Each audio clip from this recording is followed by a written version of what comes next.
আসসালামু আলাইকুম। Hello everyone, welcome back to my channel. সকলকে নাজমাস কিচেন চ্যানেল থেকে স্বাগত জানাচ্ছি। আজকের পর্বে আমাদের আয়োজনটি হলো দেশি মুরগি রান্না। খুবই সহজভাবে এবং ইউনিক স্টাইলে তৈরি করে দেখাবো। আশা করছি রেসিপিটি ভালো লাগবে। চলুন রেসিপিটি দেখে নেওয়া যাক। বিসমিল্লাহির রহমানির রহিম। এইখানে আমরা দেশি মুরগি কেটে ভালোভাবে ধুয়ে নিয়েছি। দিয়ে দিচ্ছি দারচিনি।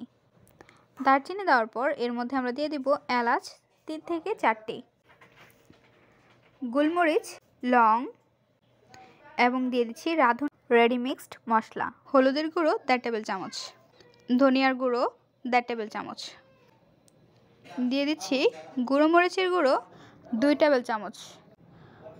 গুঁড়ো মরিচের গুঁড়ো দিয়ে দেওয়ার পর এর মধ্যে দিয়ে দিচ্ছি স্বাদ অনুযায়ী লবণ, টক দই, দিয়ে দিব পেঁয়াজ কুচি।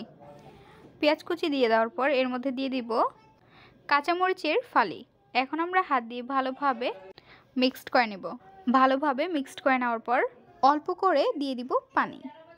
চুলায় আমরা বসিয়ে দিচ্ছি। ঢাকনাটি উঠিয়ে নিচ্ছি। ঢাকনাটি উঠিয়ে নেওয়ার পর খুন্তির সাহায্যে আমরা নাড়াচাড়া করে নিচ্ছি। ভালোভাবে নাড়াচাড়া করে নেওয়ার পর আমরা ঢেকে রেখে দিব 5 মিনিটের জন্য। চলে আসলাম 5 মিনিট পর। ঢাকনাটি আমরা উঠিয়ে নিচ্ছি।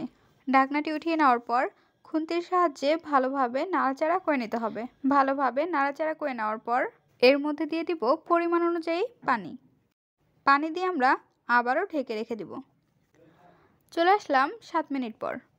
ঢাকনাটি উঠিয়ে আমরা নাড়াচাড়া করে নিচ্ছি।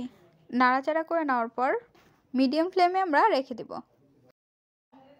আমাদের মাংসটি প্রায় তৈরি করা হয়ে গিয়েছে। নামিয়ে আমরা পরিবেশন করে নেব। তৈরি হয়ে গেল মজাদার দেশি মুরগি রান্না।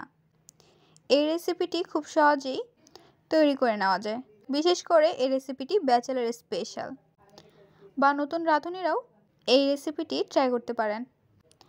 মুরগির মাংস রেসিপিটি আপনাদের কাছে কেমন লেগেছে তা অবশ্যই জানিয়ে দেবেন আপনাদের মূল্যবান মতামতটি।